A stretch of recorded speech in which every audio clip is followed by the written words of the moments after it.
They laugh, they play, they go to school. But inside, many children and teens are fighting a war no one can see. Post-traumatic stress disorder in kids doesn't always look like fear. It looks like tantrums, silence, or falling grades. It looks like defiance, but it's actually pain. 1 in 4 children exposed to trauma may develop post-traumatic stress disorder. But there is hope. In this video, we uncover the signs, the healing, and how you can help a child rewrite their story. Every day, millions of children around the world experience trauma, violence, abuse, loss, or terrifying events that leave deep emotional wounds. And here's the truth most people don't know. 1 in 4 children who face trauma will go on to develop post-traumatic stress disorder. That's 1 in 4. 1 out of every 4 children you pass in the hallway, see at the park, or teach in your classroom. But here's the scary part. Most of them go undiagnosed. Why? Because post-traumatic stress disorder in kids doesn't always look like what we expect. It doesn't always look like panic or fear.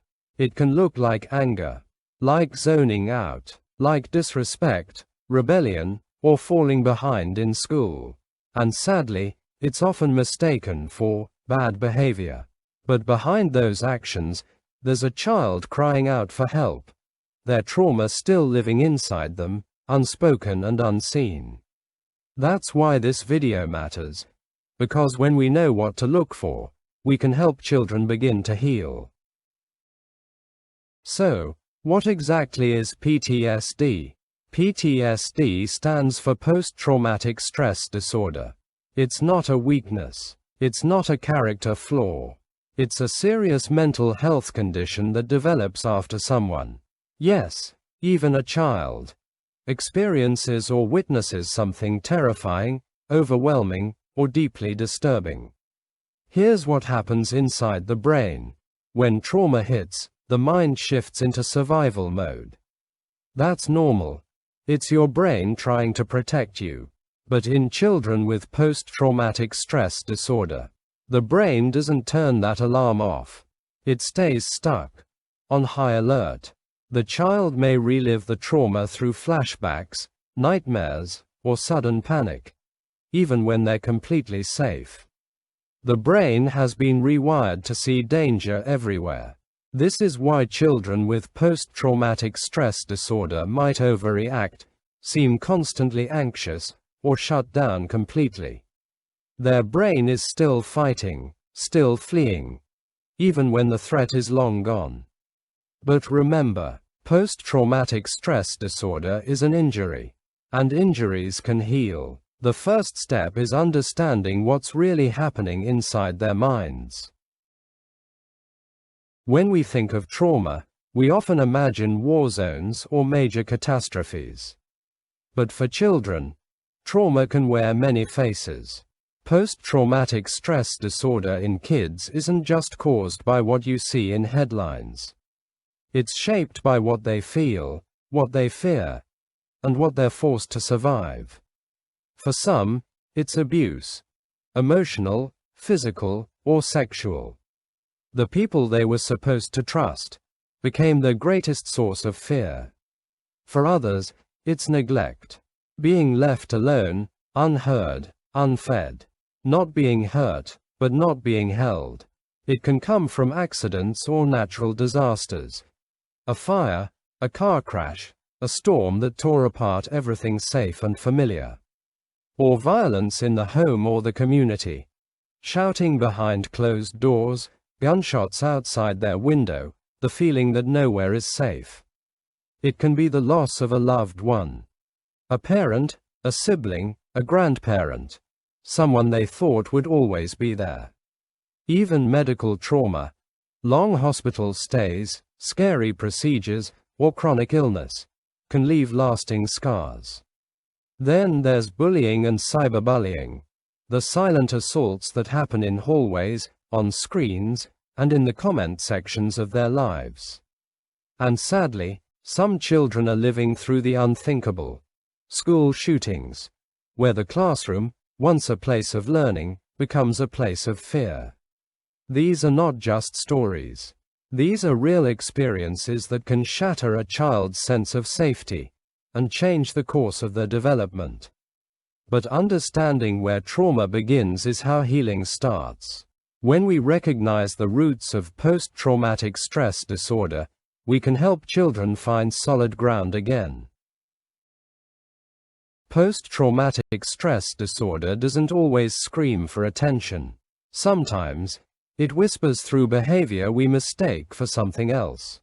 It's easy to miss because it doesn't always look the way you expect. In young children, trauma shows up in the quiet hours. They may suffer from nightmares, waking up screaming, terrified of something they can't explain. They may regress, returning to baby talk, thumb-sucking, or bedwetting, even after they've outgrown it. Some children become clingy, unable to separate from parents, constantly needing reassurance that they're safe. Others replay the trauma through their toys or games, a silent cry for help that many adults overlook. In teens, post-traumatic stress disorder often hides behind masks of defiance or disinterest. They may withdraw, isolating from friends and family. Or they may go the other direction, engaging in risky behaviors just to feel something. They might have trouble focusing, with slipping grades or zoning out mid-sentence. Depression, anxiety, irritability. These aren't just mood swings. They're emotional aftershocks of trauma. And in the most heartbreaking cases, post-traumatic stress disorder can lead to thoughts of suicide. These children aren't broken, they're hurting, and what they need isn't punishment, but protection. The signs are there, but only if we know how to see them. When a child throws a tantrum, ignores instructions, or can't sit still in class, the first assumption is often, they're being bad. We label them as defiant, hyperactive, disrespectful, sometimes even lazy. But what if it's not attention deficit hyperactivity disorder? What if it's not disobedience? The truth is, many children who experience trauma don't know how to talk about what they feel. So instead, they act it out. They scream, not for attention, but because their nervous system is overloaded.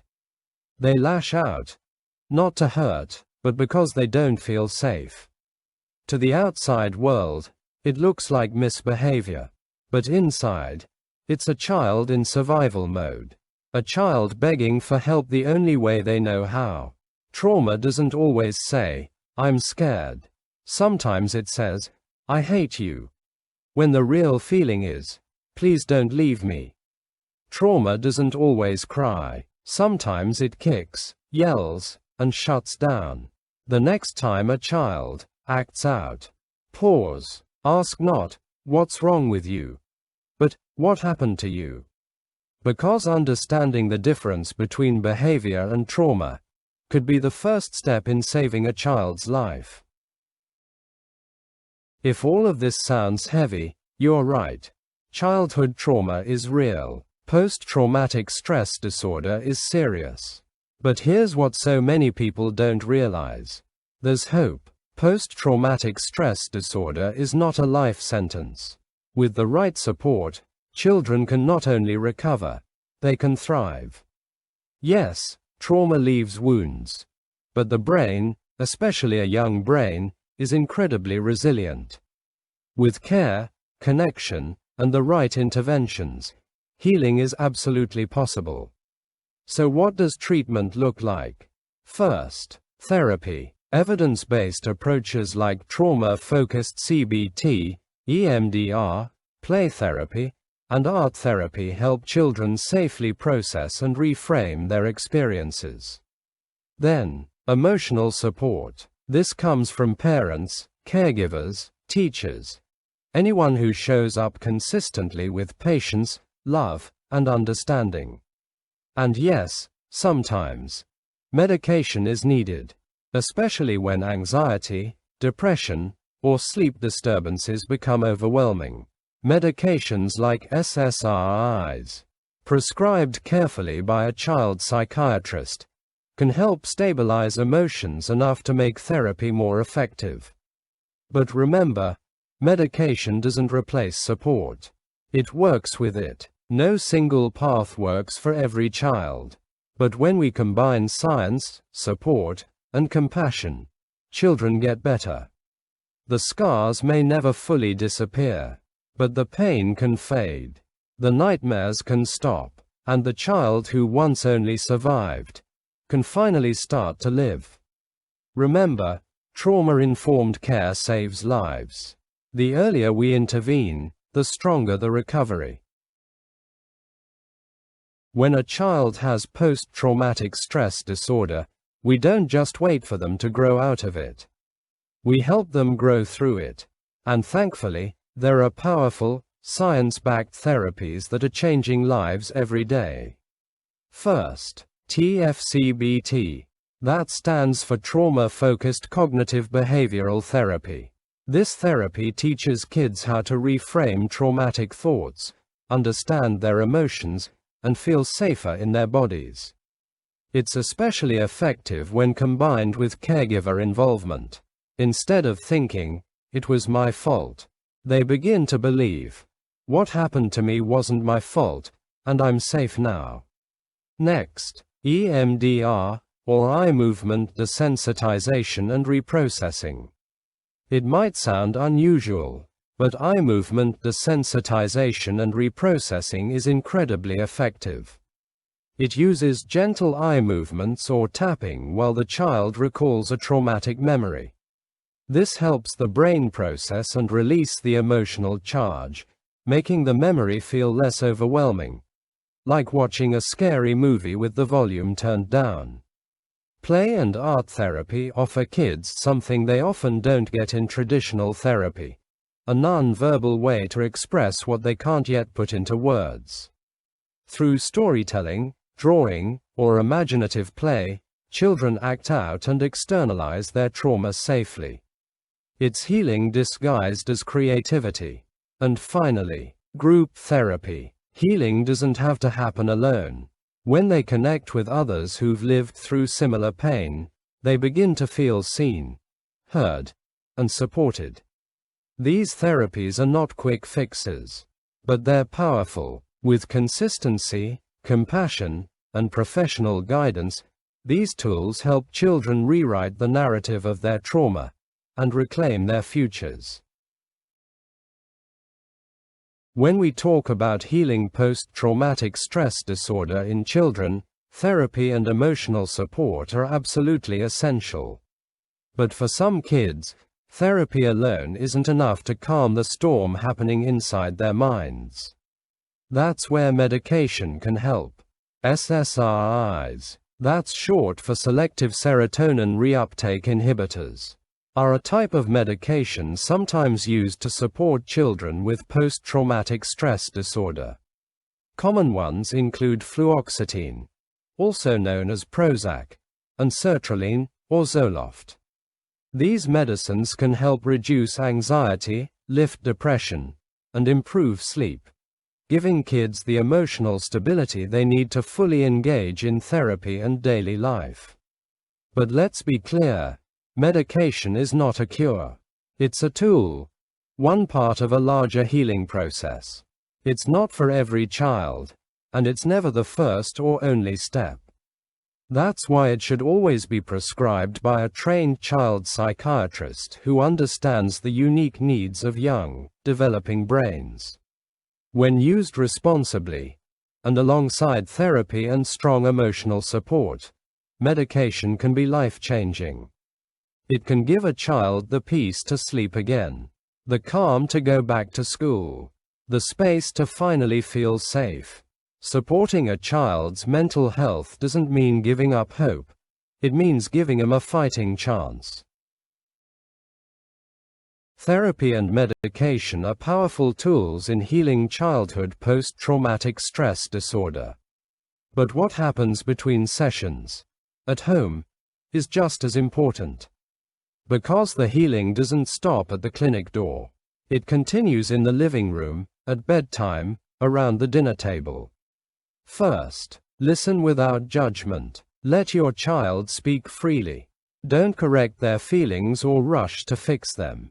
Just be a calm, steady presence. A child who feels heard begins to feel safe. Stick to a routine. Predictability lowers anxiety. Regular mealtimes, bedtimes, and daily rituals help the brain feel more in control, even when emotions are chaotic. Offer safe ways to express emotions, especially for kids who can't find the words. Drawing, painting, journaling, dancing. These are powerful outlets for trauma. Let expression be free and judgment-free. Reduce triggers. Avoid loud arguments, violent media, or overstimulating content. What may seem harmless can retrigger a child's survival response in seconds. Create a comfort kit. This could be a box or bag filled with calming tools, a weighted blanket for security, sensory toys for focus, or headphones with soothing music. Let your child help build it. It gives them ownership of their own calming process. And finally, celebrate small wins. A day without a meltdown. A full night's sleep. Trying something new. These are not small steps. They're milestones. Praise effort, not just outcomes. Every step forward deserves recognition. Remember, you don't need to be a therapist to help a child heal. You just need to be present. Your consistency, your calm, your compassion. That's the bridge between surviving and thriving. Remember, safety doesn't always mean protection from danger. Sometimes, it means being seen.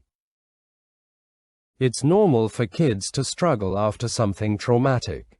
Fear, anger, sleep problems, a little withdrawal. But how do you know when it's gone too far? When it's more than just a phase? Symptom number 1. If the signs of trauma, like nightmares, irritability, or fear, last longer than 4 weeks, that's not just stress. That's a red flag. Symptom number 2.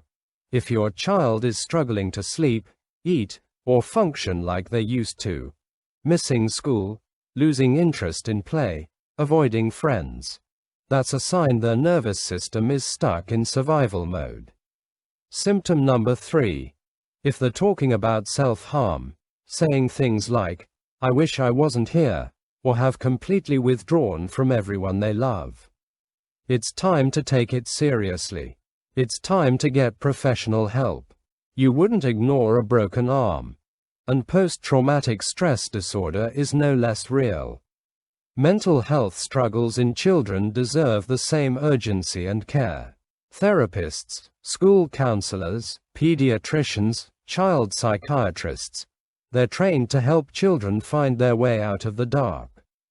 You don't have to have all the answers. You just have to take the first step. The sooner we act, the better the outcome. For your child, for your family, for their future. Don't wait. Reach out. Because silence isn't strength. Action is. Knowing your child is struggling is scary. And knowing what to do next, that can feel overwhelming. But you don't have to figure it out alone. Step 1. Talk to your pediatrician. Your child's doctor is more than just someone who checks height and weight. They're often the first line of support for mental health concerns. They can help rule out medical issues, start screenings, and refer you to mental health professionals. Step 2. Reach out to your child's school counselor or school psychologist. They're trained to notice behavioral changes and emotional distress, and they know the resources available within your community.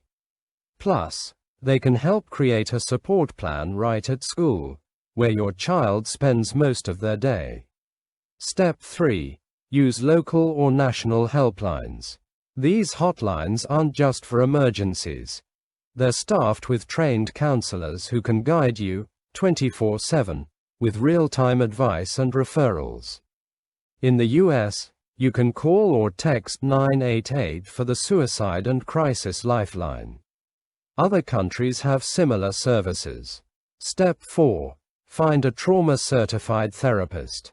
Websites like Psychology Today or BetterHelp let you search for therapists who specialize in trauma, post-traumatic stress disorder, and child or teen care. Look for providers who list TF-CBT, EMDR, or are labeled as trauma-informed. Starting the process may feel scary, but doing nothing, that's scarier. You don't have to know all the answers. You just have to ask the first question. Because every step toward help is a step toward healing.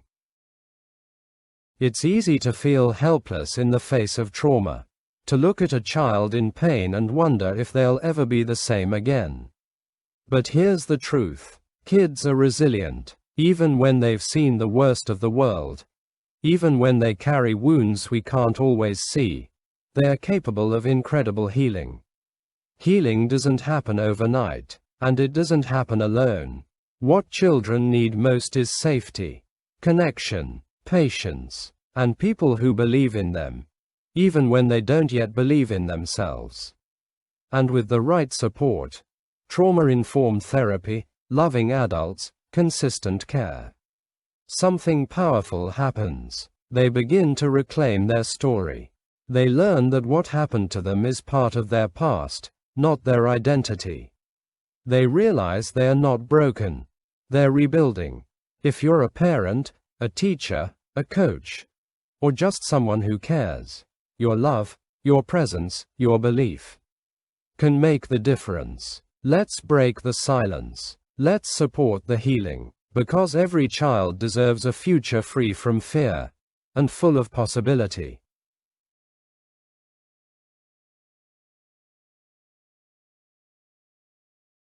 If you've watched this far, it means you care. And that alone can make a difference in someone's life. Maybe you're a parent trying to understand your child. Maybe you're a survivor still healing from wounds no one could see. Or maybe you're just someone who refuses to stay silent. Have you or someone you love faced childhood trauma? Your story, your comment, could be the one that helps someone else feel less alone. Drop your experience or support in the comments below. Let's create a space of healing, not shame. If there's one thing we want you to take from this video, it's this. You are not broken. You are healing. Post-traumatic stress disorder is real. But so is recovery. And no child should walk that road alone. To every parent, caregiver, teacher, or friend watching, your support could be the turning point in a child's life. Let's keep the conversation going. Drop a comment. Share your story. Encourage someone today. Click like if you believe every child deserves healing. Subscribe if you believe silence should never be the answer. And share this video, because every view could be a life changed. Every share, a child seen. Every word, a step toward hope. Thank you for being here. Thank you for being someone who cares. I will see you in the next one.